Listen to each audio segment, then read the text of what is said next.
So today we're going to be working out here in the garden again. I just took the rototiller up to the, not the shed, up to the garage and was working on that. So I had some issues where it wasn't running right. So Paige is out here with me and Maddie. Reagan's sleeping in the sun somewhere. Today what we're going to be doing is going to be showing you the buckwheat that I'm going to be planting. And that's right here. These are these bag of buckwheat seeds. I don't know if you can see that. I ordered these from a place called highmowing.com. This was a 5-pound bag and I used it last year. It worked really well. Now is a good time. It's September 2nd. So now a good time to plant that. And then the other thing after we do this is we're going to take a look at the Pachysandra. The Pachysandra has been struggling for the last couple of years, and I've put down some 10-10-10 this year and last fall. So last fall I noticed in the spring just how the Pachysandra had come back and was doing really well. Then this year around July I put another, administered some more 10-10-10 to the Pachysandra, and it is thriving. So it really wasn't spreading at all in the beds, but I'll show you that as well. So what we're going to do first is we're going to rototill this bed one more time, lay down our buckwheat seed, break that in, and then I'll show you that Pachysandra. So like I showed on the other video, it's a simple process of using the Troy-Bilt Pony rototiller. I'd be lost without it, and then I just sprinkle in the seed and rake it in. So here's the soil that the rototiller makes. We haven't had any rain in a while, but you can see if I stick my hand down, I can get almost, that's about 6 inches. But if you see this loamy soil that it makes, putting in the buckwheat is a great cover crop.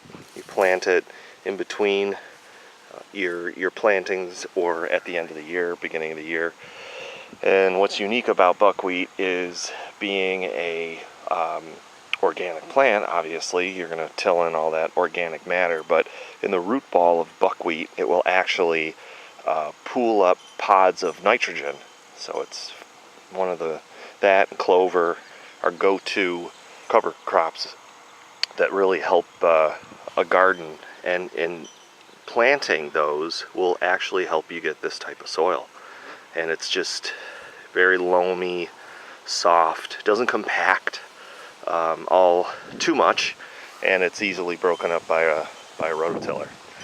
Let's go take a look at the Pachysandra. I want to show you this little field of Pachysandra I've planted in a bed, and I hit it with 10-10-10 fertilizer, a slow release fertilizer, and it worked really well.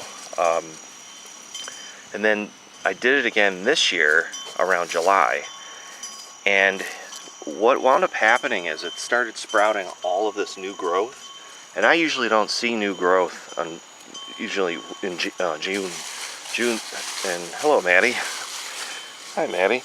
June is usually when we get all of that new growth, and what I'll do is I'll take a cutting of some of this and I'll stick it in rooting compound, and then I'll propagate that. But this year, we're getting all of this new growth over in here and in this bed over on this side. I'll show you over here. And this is what I really like to see, is how this plant, you can see here, wound up trailing underneath here. This is one of the berms that I put in with a bobcat, 12 or 15 years ago. Maddie's having fun running all over. But you can see how this has propagated, and it's running through shoots where it wasn't able to. And here's some of that 10-10-10. Here, this is from July, so you can see how slow the release is for that. And I just threw it in there, so it's slowly going into the soil, and this Pachysandra is totally responding to it. See, there's a whole bunch of new growth all over this Pachysandra, this really light green colored new growth that we normally see in June and the beginning of July. Well, it's September 2nd, and I'm a little surprised to be seeing it now. I don't remember seeing as much new growth in the beginning of summer as I am the end of summer, which is great. So it's reacting to that 10-10-10 that I had put down. I actually just put some more down. These are the Rudbeckia, I believe they call it, or black-eyed Susans. These have been here for at least 10 years. They've thinned a little bit, but again, I hit them with 10-10-10, and they are responding and doing quite nicely. I will be, sometimes I'll save the seeds here on these seed heads and break them up at the end of the fall after a frost, and then you can plant those, but usually I'll just sprinkle them in the area so those seeds will take hold.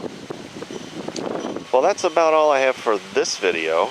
Just a little garden update. Sorry for the wind. We watered in all of our buckwheat, and so I'll have an update on that once that starts to take off. So thank you very much for watching, and we'll see you in the next video.